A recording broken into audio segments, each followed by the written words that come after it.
You might not remember the exact moment in your life when you first sensed that there was something inside you that didn't belong to the noise of the world, something that had no interest in status, approval, or survival. It was quiet, almost shy, but unmistakably alive, like a small flame hidden behind your ribs that never went out, no matter how much chaos surrounded you. Rudolf Steiner referred to this presence as the inner light, not as a poetic description or comforting metaphor, but as a real force, a subtle organ of spiritual perception that human beings carry long before they learn how to use it. He said it shines even when you can't see it, guiding your choices in whispers, nudging your conscience, pulling you back toward your true path, even when your entire life seems to be drifting in the opposite direction. Modern science, cautious as always, has begun touching the edges of this truth through research on intuition, moral cognition, and what neuroscientists now call deep self-processing. They discovered that the human brain possesses a network that activates not when you are thinking about the world, but when you are contemplating your own existence, your meaning, your purpose, your integrity. This network lights up even in silence, even in darkness, even when your outer life is collapsing. It is as though the brain recognizes an internal compass long before the conscious mind admits its presence. Psychologists studying resilience have found that people who survive crises, trauma, or profound loss often describe a sense of being guided by something beyond logic, something that feels like clarity rising from the depths rather than ideas constructed by thought. Steiner insisted that this is the inner light revealing itself, the spiritual core of the human being attempting to steer the personality back toward truth. Ancient traditions spoke of this light with reverence. In the Upanishads, it is the flame that shines without fuel. In Christian mysticism, it is the spark of the divine hidden beneath human frailty. In Sufi poetry, it is the lamp of the heart that continues to glow even when the outer world collapses. Steiner believed these images described the same reality, a spiritual luminosity that exists at the center of every human being, waiting for the moment when life becomes quiet enough or desperate enough for the person to feel it. He warned that this light is not always comfortable. Sometimes it burns, sometimes it exposes, sometimes it calls you into transformations you would prefer to avoid. But it never deceives, and it never abandons you. You begin to sense this light most clearly when the outer world grows dark, when the structures you relied on fail, when relationships shift, when a long-held identity begins to crack. In these moments, the light does something strange. It grows brighter. It does not soothe you. It awakens you. It shows you truths you were avoiding. It highlights patterns you no longer have the strength to deny. It becomes a silent confrontation with yourself, the kind that leaves you breathless because you suddenly realize that everything you have been ignoring has been patiently waiting for this moment. Steiner said, this is when the inner light steps forward, when the personality is too exhausted to maintain its illusions, and the deeper self finally rises to speak. But the path toward that inner radiance is not linear. It comes in waves, often beginning with an uncomfortable stage, a sense of emptiness, restlessness, or quiet dissatisfaction that creeps into your daily life. People usually mistake the stage for anxiety or boredom, but Steiner called it the first touch of the light, the moment when the spiritual core begins pressing against the boundaries of a life that has grown too small. Then comes the second stage, recognition. Something in you realizes that the discomfort is not a curse, but a signal. And soon after comes the third stage, alignment, the slow and gentle reorientation of your inner compass toward the flame that refuses to be extinguished. The challenge, Steiner warned, lies in the fact that the world constantly tries to smother this light. Expectations, fears, collective beliefs, and unexamined habits all generate a kind of psychic fog that dims your perception. There are days when the fog is so heavy you cannot feel your inner life at all, and you begin to believe that you have lost something essential. But the light is still there, burning behind the mist, waiting for the moment when you regain enough clarity to sense it again. Steiner compared this to the spiritual equivalent of weather. Storms may obscure the sky, but they never extinguish the sun. This is why he emphasized the importance of cultivating a relationship with your inner light, not through rituals or dramatic gestures, but through a simple, honest awareness of your inner life. You learn to listen for the quiet impressions beneath the noise. You notice the subtle heaviness that appears when you betray yourself. You observe the strange peace that emerges when you act from integrity. You begin to recognize that the light does not shout, it pulls. It draws you toward people, decisions, and paths that align with your deeper truth, and it pushes you gently away from what dims or fractures your spirit. And eventually, something extraordinary happens. You realize that this inner light is not merely guiding you, it is you. Not the personality you show the world, not the thoughts that race through your mind, not the fears that shape your routines, but the core of your being, the part that cannot be broken, cannot be manipulated, cannot be lost. And sensing this truth, even for a moment, changes everything. It becomes the quiet beginning of a new kind of life, one in which you stop searching for direction in the outer world and begin following the flame that has been burning inside you all along. And once you become aware that this inner light has been quietly guiding you through the darkest passages of your life, you begin to notice something even more mysterious about its nature. It is not merely a passive glow resting inside your chest. It behaves almost like a living intelligence, subtle, patient, and infinitely perceptive. Steiner described this presence as a spiritual organ, one that grows brighter or dimmer depending on how consciously you relate to it. The more you align your actions with your deeper truth, the more radiant it becomes. The more you betray yourself, through fear, through avoidance, through the quiet death of your own potential, the more it retreats into the background, waiting for the moment when you are ready to carry it again. Modern science, without intending to, has touched the edges of this phenomenon through research on coherence and emotional integrity. Studies measuring heart-brain synchronization show that when a person acts in accordance with their inner values, their physiological systems become more harmonious, producing measurable waves of clarity and stability. Neuroscientists observing people in moments of profound authenticity have found that the brain's default mode network, the system responsible for self-awareness, becomes more integrated and less chaotic. What researchers call integrity, Steiner called luminosity, the deep alignment between your actions, your inner truth, the quiet flame that lives inside you. Ancient teachings have always insisted that the inner light grows when it is recognized, but it dims when ignored. In the Gnostic tradition, it is the spark of divinity that thrives on awareness. In Tibetan Buddhism, it is the clear light of the mind that becomes visible only when illusion dissolves. In mystical Christianity, it is the lamp of the soul that must be tended like a sacred fire. Steiner believed all these traditions were describing the same spiritual law. The light inside you responds to your level of presence. It grows brighter when you live consciously, and it fades when you fall asleep to yourself. You begin sensing this responsiveness when life puts you in situations that test your alignment. There are moments when the inner light expands suddenly, creating a feeling of illumination so distinct that you stop in your tracks, struck by a clarity that feels too deep to be your own invention. It might happen in silence, or in the middle of a difficult choice, or in a moment of unexpected honesty.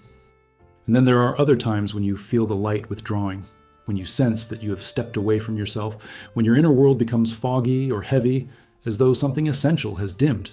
These fluctuations are not punishments. They are signals, the language through which the inner light communicates with you.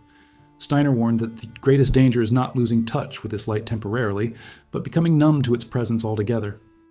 The world is full of distractions designed to pull you away from your inner reality. Noise, urgency, collective fear, the constant demand to be someone other than who you truly are. When these distractions accumulate, the inner light does not extinguish. It becomes obscured, buried beneath layers of mental clutter. This obscuring often manifests as a feeling of directionlessness, a sense that you are drifting through life without a center. People describe it as emptiness or existential fatigue, but Steiner said it is simply the sensation of being too far from your own flame. This is why he placed such emphasis on cultivating inwardness, not as an escape from the world, but as a return to the source of your own clarity. He taught that you must become quiet enough to sense the faint glow beneath your thoughts. You learn to pay attention to the subtle differences between a decision that feels heavy and one that feels luminous. You begin to recognize the gentle pull of truth inside your body, a physical sensation that often precedes understanding, and slowly, almost imperceptibly, you train your consciousness to remain aligned with the light even in the midst of turmoil. There is an initiation-like quality to this process, a gradual unveiling that reveals how much of your suffering came not from fate, but from living out of alignment with your essence. When you act against your inner truth, the world becomes confusing, fragmented, and painful. When you act with your inner truth, even difficult moments feel strangely meaningful, as if guided by a deeper intelligence. Steiner insisted that this contrast is not philosophical. It is experiential. You feel the difference in your breath, in your posture, in the way your mind narrates your life. And finally, there comes a stage when the inner light becomes more than a companion. It becomes a compass. You no longer need to analyze every decision or overthink every possibility. You simply feel whether something expands your inner brightness or dims it. This becomes the quiet foundation of your spiritual maturity. The understanding that your deepest guide does not shout, does not promise, does not threaten. It glows. It either expands or contracts. And you learn to follow that expansion with the same trust you once gave to external authorities. When this happens, your entire orientation toward life changes. You no longer search for meaning outside yourself. You no longer demand certainty from the world. You walk with an inner luminosity that is subtle but unmistakable, a light that others can sense even if they cannot name it. And in that gentle radiance, you begin to understand the truth behind Steiner's teaching. The inner light is not something you must earn or discover. It is something you must remember. It has been with you from the beginning, waiting patiently for the moment you choose to live from the depth of who you truly are. And as you begin to understand that this inner light does not simply exist, but responds, expands, contracts, and communicates, another layer of Steiner's insight quietly begins to reveal itself, one that feels both comforting and unsettling at the same time. The inner light is not just a guide, it is a witness. It watches you in moments of confusion. It observes your choices with a kind of compassionate neutrality. It sees the ways you move toward your truth and the ways you move away from it. And unlike the world, it doesn't react, condemn, or praise. It simply stays. It becomes the silent observer of your inner life long before you learn how to observe it yourself. Modern psychology has begun describing this phenomenon through the concept of metaconsciousness, the ability to witness your own mind without becoming lost in it. Researchers have found that this witnessing function is correlated with heightened emotional stability, reduced impulsivity, and a profound sense of meaning. Neuroscientists discovered that when the mind enters this state, the brain shifts out of reactive networks and into integrative ones, granting access to insight and clarity. But Steiner was not speaking merely of neurological activity. He insisted that this witnessing presence is a spiritual faculty, one that exists even before the brain learns how to express it. Ancient traditions confirm this idea again and again. In Vedanta, it is the seer behind the mind. In mystical Christianity, it is the awakened soul watching the movements of the heart. In Zen Buddhism, it is the silent awareness beneath the flow of thoughts. Steiner said all these traditions point to the same truth. Inside every human being, there's a light that watches, remembers, and understands far more than the thinking mind ever could. And this witnessing presence is not something you cultivate. It is something you begin to notice, like a quiet companion who has been walking beside you for decades. You first sense this witness when life confronts you with choices that test your integrity. You feel a subtle tightening when you are about to move against your truth. You feel a quiet expansion when you choose the path that aligns with your deeper self. It is not moral judgment, it is resonance. The inner light resonates with your truth, and it dims when you step away from it. This resonance is not loud, but it is unmistakable once you learn to listen. It becomes a kind of inner compass, not pointing north or south, but to the path that keeps your being whole. And yet, Steiner warned that the witness does not always feel comforting. There are moments when it reveals truths you would rather avoid, especially truths about the narratives you tell yourself. You begin to notice how many thoughts you inherited rather than chose. You recognize how often you dim your inner light to fit into patterns that were never meant for you. You see the ways fear disguises itself as logic, the ways habit masquerades as identity. This kind of witnessing can feel like being exposed from the inside out, but it is also the beginning of inner freedom. For the first time, you are no longer blindly following the movements of your own mind. You are watching them. Steiner described this stage as a spiritual threshold, the moment when the personality begins to feel separate from the deeper self. Before this, you believed your thoughts, emotions, and impulses were you. But after this awakening, you realize they are merely movements passing across a deeper field of consciousness. It is like stepping out of a river you thought you were drowning in, only to discover that you were never the water. You were the one watching the current. This realization, however, brings another challenge. When you begin to see your inner life with clarity, you also begin to notice how much of it has been shaped by forces outside your control. Family patterns, cultural conditioning, past wounds, inherited fears, all of these reveal themselves as shadows moving across the surface of your inner light, and the witness sees them without reacting. It offers no commentary. It simply holds them in awareness. This non-reactive holding is what Steiner believed to be the beginning of true purification. Psychology calls this process integration, but Steiner saw it as the clearing of the inner space so the light can shine without distortion. When you witness your own shadows without fear, they lose their ability to control you. When you observe your patterns without judgment, they begin to loosen their grip. And when you acknowledge your pain without identifying with it, something remarkable happens. The light grows brighter, not because the pain disappears, but because you're no longer confusing the pain with who you are. This is where the inner light becomes a transformative force rather than a passive one. It begins not only to guide, but to reshape. You notice that your reactions soften, your choices become clearer, your intuition strengthens. You begin to move through the world with a quiet steadiness, as though you have stepped into a deeper current flowing beneath the noise of daily life. Steiner said that when the witness awakens, it marks the moment when the higher self begins to take the reins of your destiny, gently dissolving the illusions that once held you captive. And as this process deepens, you realize something that changes the entire orientation of your life. The light is not here to judge you. It is here to reveal you. It is not here to punish your mistakes. It is here to illuminate the path back to your essence. And once you feel this truth, not just understand it intellectually, but feel it, your relationship with yourself begins to shift. You stop running from your inner world. You turn toward it. You listen. You clear space. You make room for the witness to grow. And slowly, with a patience that feels almost divine, you begin to understand what Steiner meant when he said that the inner light is both the watcher and the way forward, a presence that sees you, guides you, and ultimately becomes you. And as this inner witness grows clearer, this luminous presence quietly observing the movements of your own mind, you begin to notice something even more unsettling, something that Steiner spoke about with the gravity of someone revealing a dangerous secret. Not all inner experiences originate from you. Some thoughts, some impulses, some emotional waves feel strangely foreign, as though they do not match your essence, your intentions, or the direction of your inner light. They arrive abruptly, disappear suddenly, and often carry a weight or intensity disproportionate to the situation. Steiner insisted that these are not random mental fluctuations. They are signs of interference, subtle infiltrations from layers of consciousness that surround you but do not belong to you. Modern psychology has only recently begun to acknowledge this through the study of intrusive thoughts and emotional contagion. Researchers found that the brain is impressively porous, absorbing emotional tones, mental patterns, and even subconscious assumptions from the environment without the individual's awareness.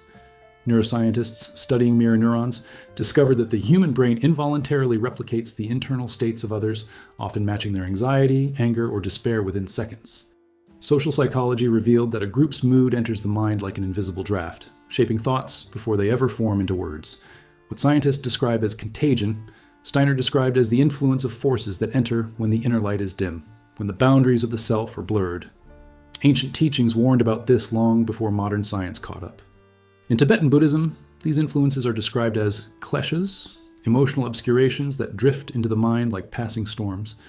In early Christianity, they are the fiery darts, thoughts that seem to pierce the heart without warning.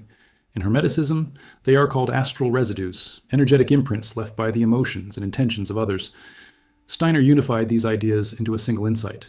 The human psyche is not a sealed container. It is an open field, and when your inner light weakens, it becomes vulnerable to thoughts and emotional fragments that do not originate from your own nature. You can feel this most clearly in moments when your inner equilibrium suddenly shifts with no rational explanation. A wave of anxiety appears out of nowhere. A heaviness that was not there an hour ago settles on your chest. A negative impulse you don't recognize pushes you toward choices that contradict your values. You may think you are changing moods, but Steiner would say you are encountering a force that slipped through an unguarded opening in your consciousness. It is not dramatic. It is not supernatural. It is the simple, subtle infiltration of a mind that has forgotten to watch itself. The stages of this vulnerability unfold quietly. First comes distraction, the subtle dimming of your inner light as you become lost in external noise. Then comes disconnection. You forget to listen to your deeper truth. Then comes the breach. Your inner boundary weakens. And external influences begin shaping your thoughts without resistance. Finally comes identification. You adopt these foreign influences as if they were your own, believing that the fear, the resentment, or the despair belongs to you. Steiner believed this final stage to be the root of much human suffering, the confusion between your true nature and the shadows that enter when your inner light recedes. This is why he insisted so fiercely on the practice of inner vigilance, a kind of spiritual watchfulness that senses the difference between what arises from within and what arrives from outside. He taught that when you learn to witness your mind without merging with it, you begin to detect the subtle texture of foreign influences. They feel heavier, darker, more urgent than your own thoughts. They lack the quiet coherence that the inner light carries. They whisper in tones of fear, scarcity, hostility, or despair, tones that never arise from a consciousness anchored in truth. Psychologists studying emotional awareness found something similar. Individuals who develop metacognition begin distinguishing between emotions rooted in personal history and those triggered by the environment. Neuroscientists observed that the brain's integrative networks grow stronger when the mind practices reflection, reducing susceptibility to external emotional signals. But Steiner's approach aimed beyond stability.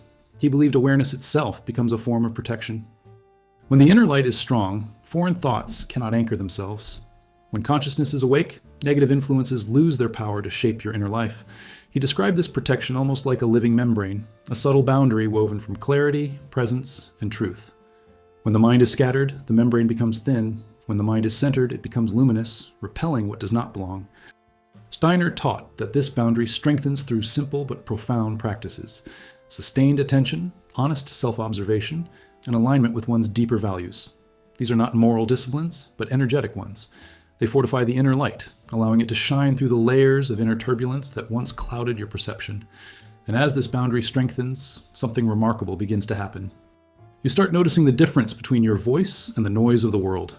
You sense when a thought is foreign and refuse to follow it. You feel when an emotion is not yours and allow it to pass without attachment. You walk through environments heavy with tension or fear without absorbing their residue. And slowly, the presence that once felt vulnerable becomes quietly sovereign. Steiner said that this sovereignty is the true sign of spiritual maturity, not the absence of shadow, but the ability to recognize the shadow without mistaking it for yourself. You become the guardian of your own consciousness, not through force, but through clarity. You reclaim your inner territory from the influences that once manipulated your emotions. And in this clarity, your inner light grows brighter, becoming not just a guide, but a shield, illuminating your path while dissolving the forces that once slipped into your mind unnoticed. And with this new awareness, you begin to understand the inner light is not fragile. It only needed you to remember how to protect it. And as you begin to protect your inner light from the subtle intrusions that once passed through you unnoticed, something even more profound takes shape, almost like discovering that the flame you carry inside does not simply glow, it creates. Steiner taught that every thought, every emotion, and every intention that arises within you leaves behind a trace, a subtle imprint in the invisible fabric of reality. These imprints are not abstract. They behave like forms, taking shape in a realm that most people never sense, yet constantly respond to. Steiner called them thought forms, and he believed they were the bridge between your inner light and the outer events of your life. Modern science has brushed against this idea through fields like psychoneuroimmunology and affective neuroscience. Researchers have discovered that persistent mental patterns alter hormonal cycles, influence immune responses, and shape the way the nervous system anticipates the future.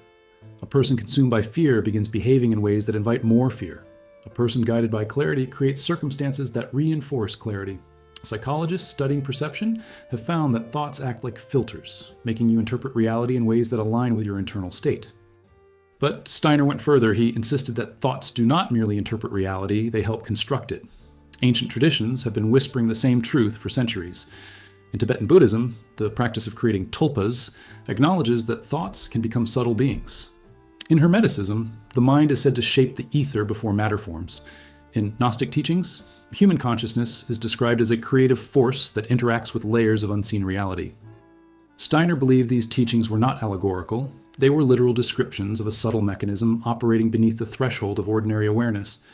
You notice the beginnings of this process when a thought begins repeating itself with unusual intensity. It might be a desire, a fear, a vision, or a memory. At first, it feels like a simple inner movement, but then it starts returning at odd moments, attaching itself to emotions, influencing your tone of voice, shaping your expectations. You begin to anticipate outcomes that match this inner image, and your behavior subtly aligns with that anticipation. Most people think they are just worrying or hoping. But Steiner said this is the earliest stage of a thought form taking shape, like vapor condensing into a cloud. Then comes the second stage, the strengthening. And when a thought is fed with emotion, especially strong emotion, it gains density. It becomes easier to think. It draws your attention. It colors unrelated moments. It begins appearing in dreams and bodily sensations, in the tone of your inner dialogue. This is when the thought form becomes a force, no longer a passing idea, but an influence acting upon your consciousness. The inner light senses this shift immediately because anything that grows within you that is not aligned with your truth feels heavy, as though it casts a shadow on your clarity. If this process continues, a third stage emerges, the projection. The thought form begins shaping the way you act in the world. A person who believes they are unworthy moves through life expecting rejection, and life eventually mirrors that expectation. A person who carries a vision of purpose walks into opportunities others overlook. A person who nurtures a fear begins noticing threats where others see none. At this stage, the thought form begins leaving imprints beyond your inner life. It interacts with the world through your behavior, your choices, and even your presence. Finally comes the manifestation. Something in the outer world begins to resemble the inner form you have been feeding. The job that feels like a dead end. The relationship that collapses exactly where your fear predicted. The opportunity that appears because you kept imagining it. People often call this coincidence, luck, fate, or intuition, but Steiner insisted that these are simply names for a deeper law. What you repeatedly create inside yourself eventually seeks expression outside yourself. This is where the danger and the responsibility becomes unmistakable. Most people do not realize they are generating thought forms every day. leaving trails of psychic residue in their own lives. When the inner light is dim, these forms often arise from fear, resentment, unhealed wounds, or borrowed beliefs. These dark forms attach themselves to the psyche, perpetuating cycles of suffering. Steiner believed that much of what people call bad luck or self-sabotage is merely the return of thought forms they unconsciously created long before. But the opposite is also true. When you nurture thoughts aligned with your inner light, truth, clarity, compassion, courage, these thought forms become luminous, and their influence transforms everything they touch. They create openings, coincidences, insights, and opportunities that feel almost orchestrated by an unseen intelligence. These luminous forms do not manipulate, they harmonize. They bring your life into alignment with your deeper nature.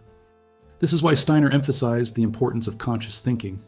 Not positive thinking, which often represses the shadow, but clear thinking, rooted in awareness. When you watch your thoughts as they arise, you begin to sense their texture. Some feel cold, heavy, or chaotic. Others feel warm, coherent, or quietly expanding. The inner light always reacts to these textures. It brightens when your thoughts reflect your essence and dims when they oppose it. He taught that the way to strengthen the inner light is to create thought forms consciously, images, intentions, and ideas that resonate with truth. These act as anchors, protecting the mind from foreign influences, and guiding your actions in ways that align with who you were meant to become.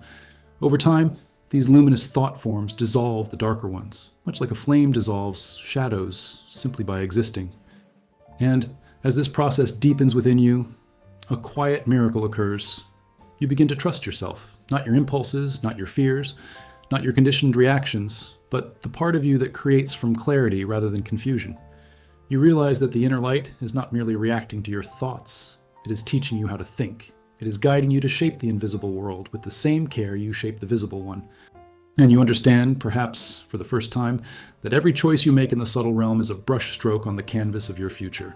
And as you begin to recognize how your inner light interacts with the thought forms you create, how it strengthens the luminous ones and weakens the shadowed ones, another realization begins to take shape, one that is both humbling and unsettling in its implications. You start to understand that you are not the only one shaping the subtle world around you. Every person you meet, every community you move through, every atmosphere you inhabit, is also generating thought forms, feeding them, releasing them, merging them into collective fields that ripple outward far beyond individual intention.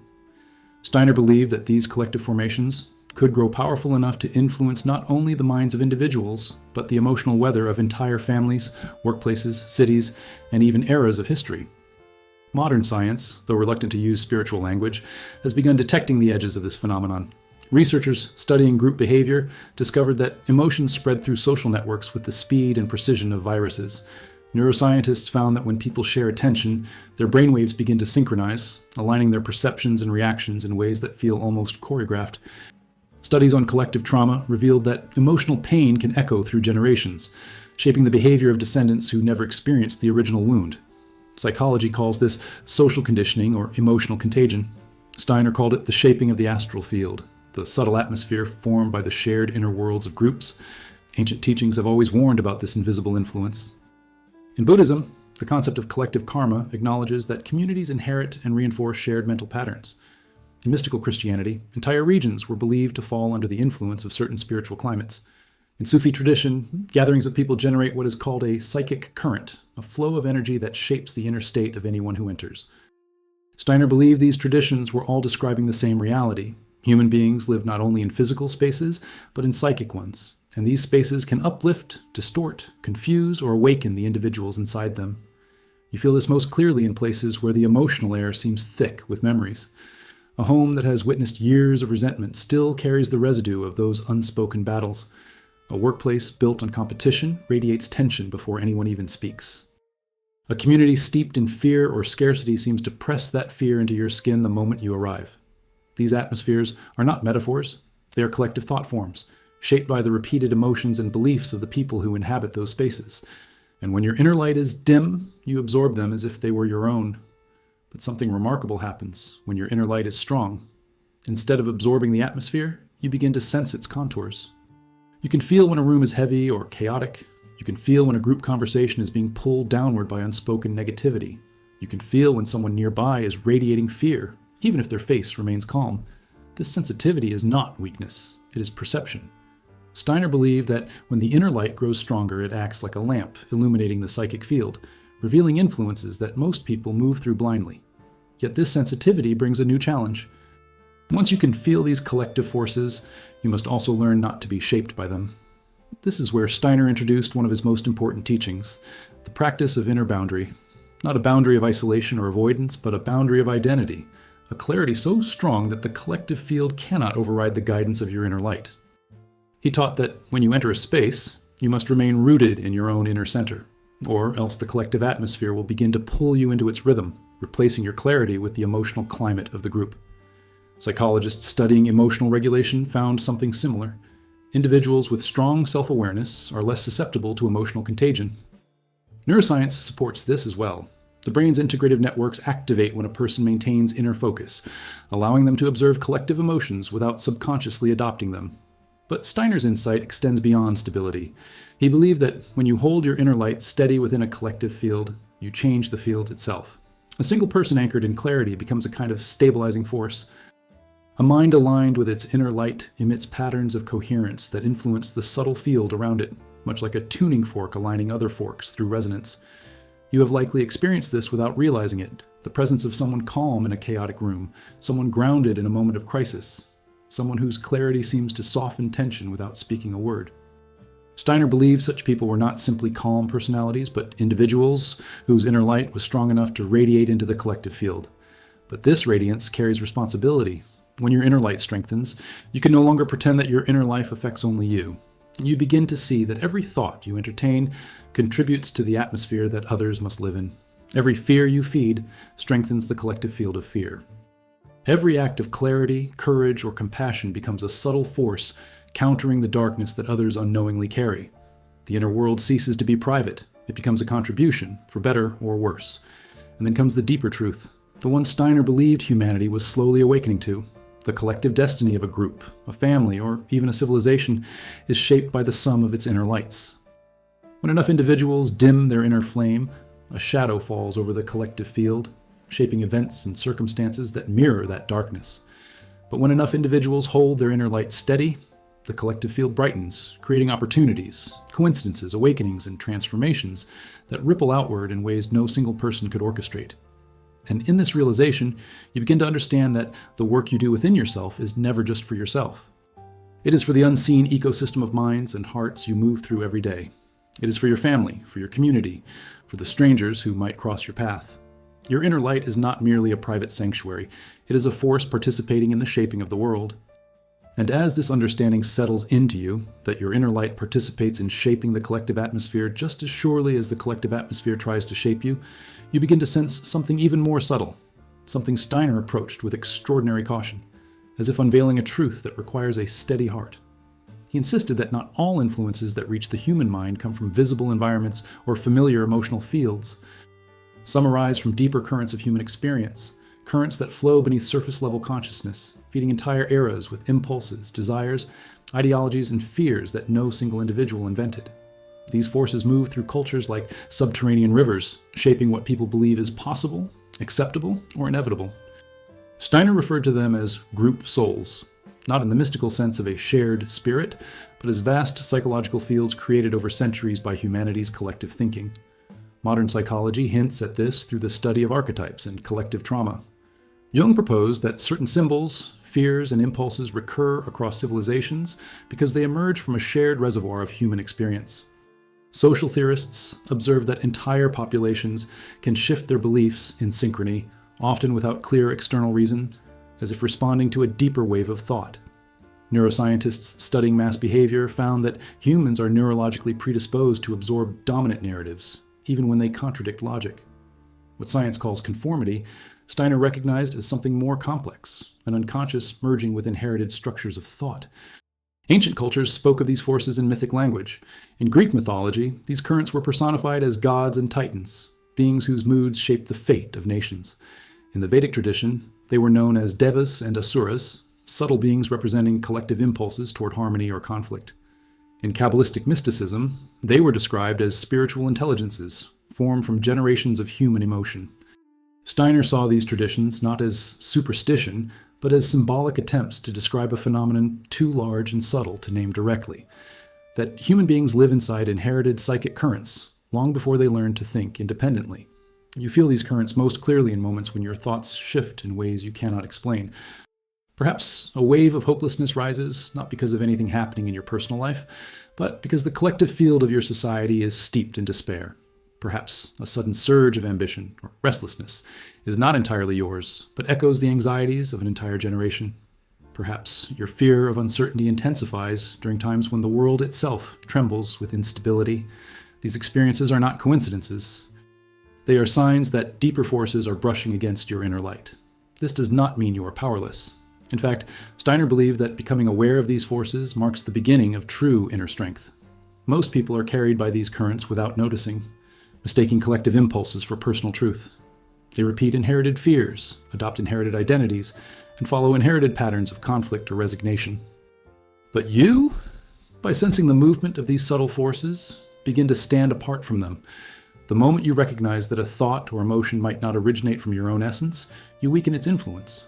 What once felt like destiny becomes a psychological weather pattern, something you can observe rather than obey.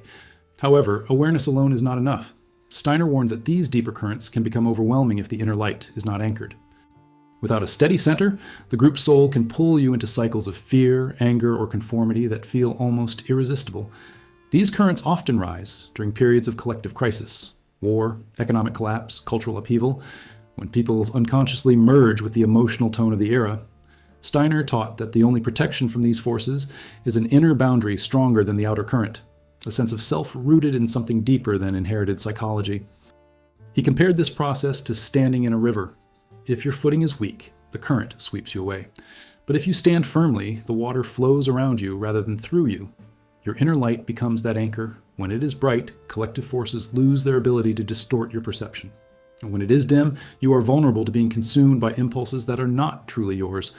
Modern research supports this metaphor.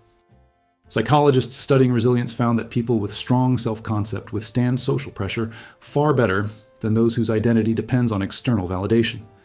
Neuroscientists discovered that individuals who cultivate a deep internal focus maintain neural stability even in chaotic environments. These findings echo Steiner's deeper truth.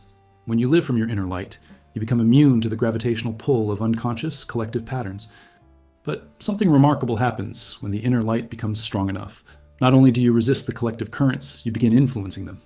Just as one calm person can change the tone of an entire room, one awakened individual can subtly shift the collective soul of a community or a generation. Steiner believed that conscious individuals act like anchors of clarity in turbulent times.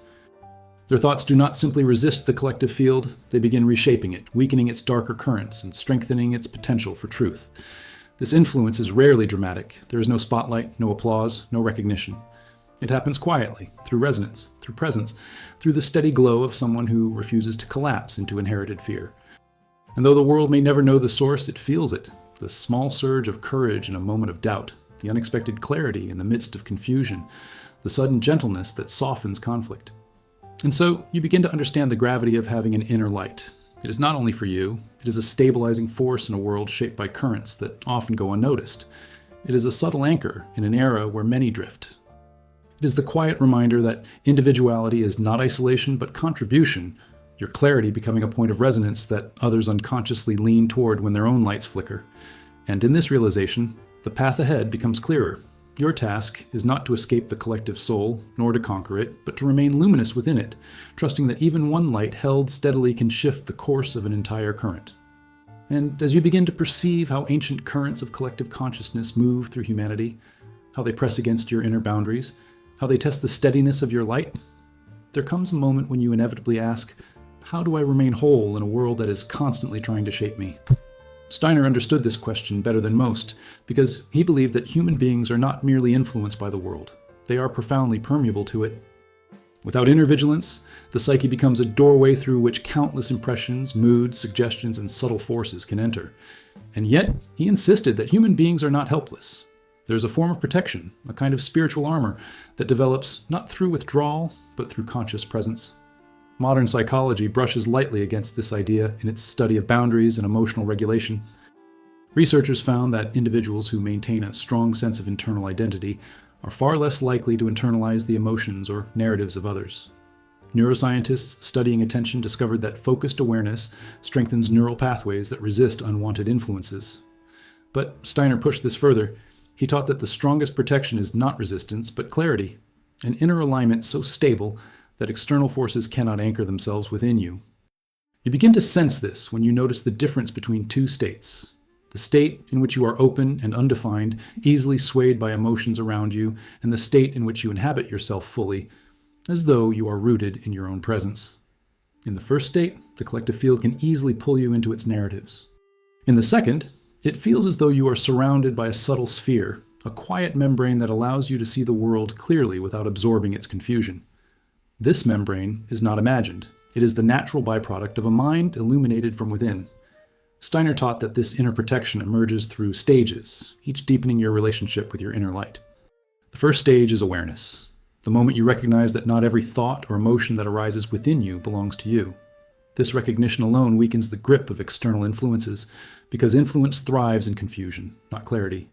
The second stage is grounding, not in the physical sense, but in the spiritual sense of rooting your attention in your center rather than allowing it to drift through mental noise. The third stage is alignment, acting from your inner truth, even when the collective pressure would prefer you to follow its momentum.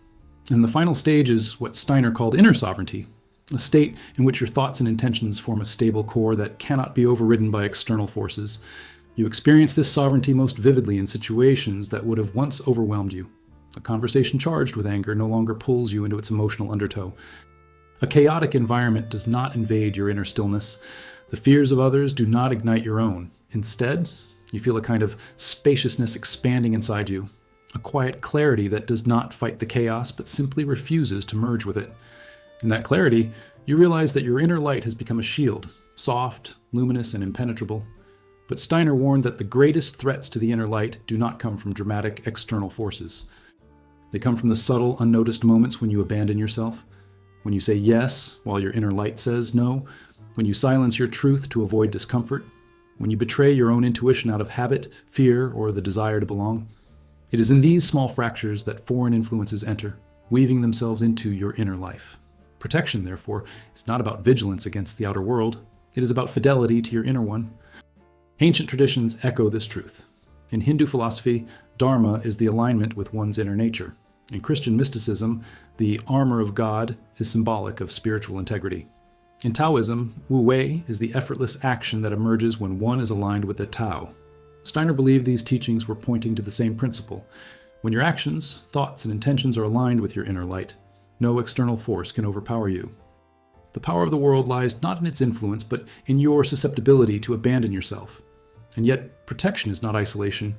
Steiner never taught withdrawal from the world. On the contrary, he insisted that the more luminous your inner light becomes, the more deeply you must participate in life. Because your presence, your clarity, your groundedness, your steady awareness becomes a quiet force that stabilizes the fields around you. You do not protect yourself by closing your heart. You protect yourself by strengthening your center so fully that your heart can remain open without being invaded. Over time, this creates a shift that feels almost miraculous. You begin moving through life with a different rhythm. You listen without absorbing. You witness without reacting. You engage without losing yourself. You become capable of entering even the most chaotic environments without dimming your light, because you have learned that the real danger was never the noise outside. It was the moments when you forgot your own center. And then something deeper reveals itself. True protection is not about building walls. It is about remembering that your inner light is not fragile. It does not need fear to survive. It needs awareness. It needs truth. It needs you to remain present enough to feel its guidance. And as long as you do, the world may pull, press, and attempt to shape you.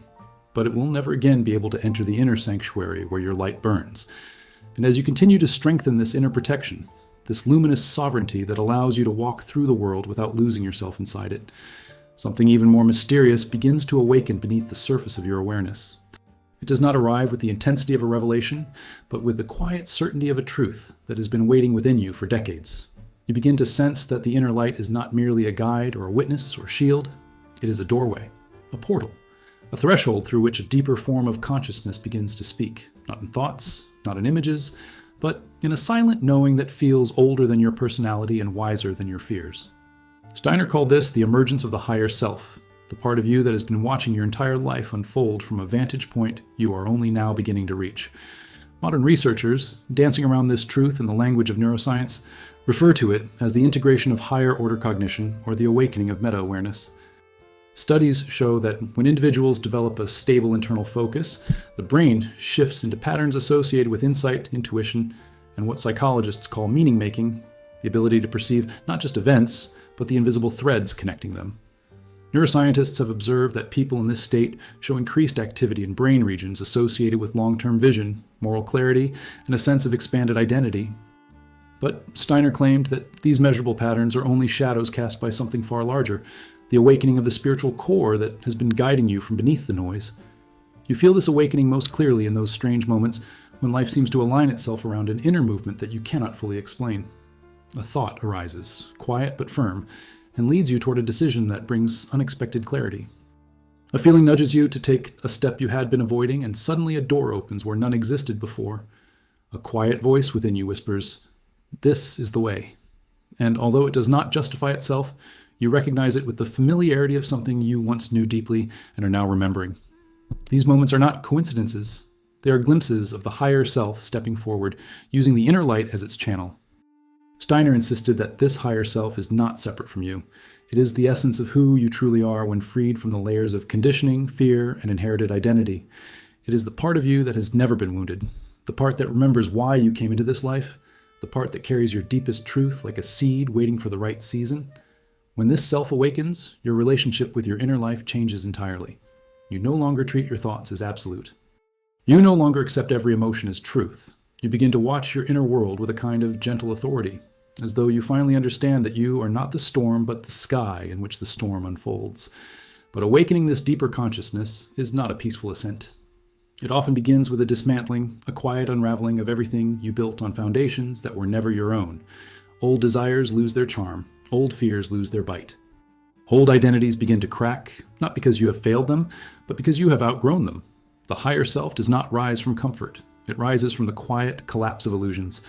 And although this collapse may feel like loss, Steiner believed it is actually birth, the shedding of the smaller self to make room for a larger one. You recognize this stage through subtle signs. Your intuition sharpens, not as a dramatic gift, but as a steady inner orientation. Your decisions become less reactive, guided not by impulse, but by a sense of alignment. You begin sensing when something resonates with your essence and when it does not, even if you cannot explain why. You start feeling drawn toward people, experiences, and knowledge that nourish your inner light, while things that once held power over you begin to fall away without effort. It is not transformation through force, it is transformation through resonance. Steiner described the higher self as a future self calling you forward, the version of you that exists beyond fear, guilt, and fragmentation. When this presence begins to rise, you stop fighting your inner life and start listening to it. You stop trying to control the world and start aligning with the deeper currents that shape your path. The personality, with all its doubts and contradictions, begins to take its rightful place, not as the ruler of your existence, but as the instrument through which the higher self expresses itself. Ancient traditions recognize this shift as well. In the Upanishads, it is the awakening of the Atman. In Christian mysticism, it is the emergence of the inner Christ. In Sufi poetry, it is the unveiling of the deeper heart. Steiner believed these different languages were describing the same spiritual event, the moment when the inner light becomes not just illumination, but identity. And when this happens, your experience of life changes in ways that are subtle yet profound. You begin to sense meaning in places that once felt empty. You perceive guidance where you once saw randomness. You feel supported by something silent yet unmistakably real. Challenges no longer appear as punishments, but as invitations to deepen your alignment. Encounters no longer feel accidental, but orchestrated by an intelligence that knows your path better than your rational mind ever could. Perhaps the most beautiful part of this awakening is the sense of quiet companionship that begins to grow within you. You no longer feel alone because you're no longer navigating life from the narrow confines of the personality. You are guided by something within that does not waver, does not fear, does not doubt. Something that has been with you from the beginning, waiting patiently behind the noise for the moment you would finally hear it. And as you move deeper into this state, you realize the truth Steiner spent his life trying to reveal. The inner light was never just a metaphor. It was the doorway through which your higher self would one day step forward to claim its place in your life. And as this higher self begins to step forward through the doorway of your inner light, guiding you with a certainty that feels both intimate and immeasurable, you start to see your entire life from a vantage point you could not have reached through intellect alone.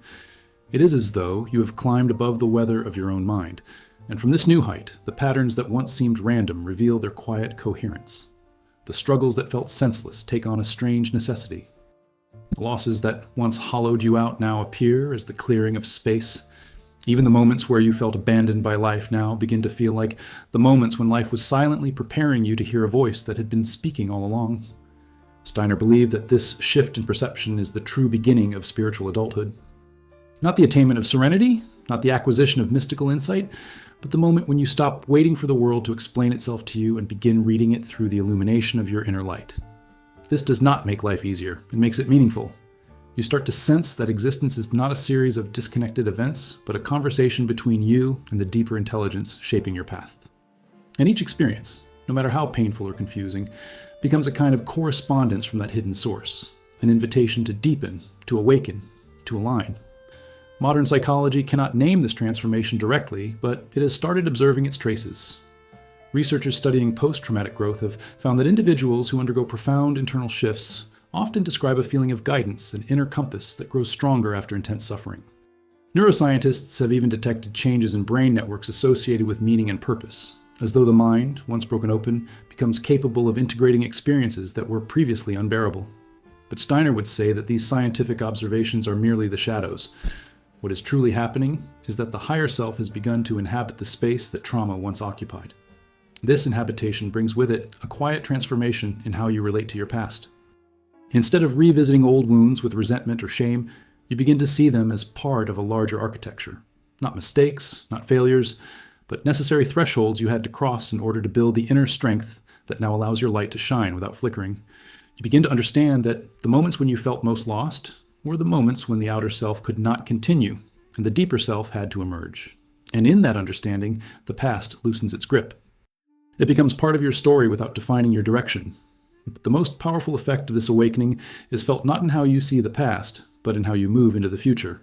When the higher self begins guiding your choices, you no longer chase outcomes with desperation. You no longer fight the current of your life. You feel a subtle pull toward the right path, even when it is uncertain. Your decisions come not from fear, but from resonance, not from obligation, but from truth. And this changes everything, not because your circumstances instantly transform, but because you begin to act from a deeper intelligence than the world can shake. You notice that you no longer look to others for validation. The approval that once governed your actions loses its power. You engage with life not from insecurity, but from presence. Relationships shift, not because you push people away, but because your inner light draws those who resonate with your path and gently releases those who do not. You stop begging for closure and start recognizing that closure is simply a moment of inner clarity in which you finally understand what was trying to teach you. Steiner believed that this alignment with the higher self is the moment when destiny begins to reveal itself. Destiny, he said, is not a fixed script, but a living conversation between the human self and the spiritual self. When you are disconnected from your inner light, destiny feels random or cruel. When you align with the light, destiny becomes collaborative, a movement you participate in rather than endure. You begin to sense which opportunities carry the signature of your path, and which are merely distractions. You feel when life is opening a door and when it is closing one. And you trust the movement because the guidance now comes from within, not from the shifting winds of the outer world. But Steiner also offered a final warning, that the awakening of the inner light does not make you invulnerable to darkness. It makes you responsible for how you respond to it. The world will continue to project its fears, its noise, its collective wounds. You will still encounter chaos, misunderstanding, and moments of doubt. Yet something inside you has changed irrevocably. You no longer meet darkness with collapse, but with clarity. You no longer meet confusion with panic, but with presence. You no longer meet suffering with the belief that it is the whole story, because now you know that beneath every storm there is a stillness that the world cannot touch. And eventually, you realize the quiet truth Steiner spent a lifetime teaching. Enlightenment is not a destination. It is a relationship. A continuous return to the inner flame that has been guiding you from the beginning. A willingness to walk through your life with the awareness that every moment, every joy, every loss, every detour, every silence contains a thread leading back to that flame. And all you're ever truly doing is remembering how to follow it. And so, as you continue on your path, you carry this certainty like a hidden lantern, that the inner light is not something you found. It is something you finally stopped forgetting. And now that you remember, you know, deep in your bones, that the world can darken, the path can twist, the night can deepen, but the flame within you cannot be extinguished. It was never fragile, it was waiting.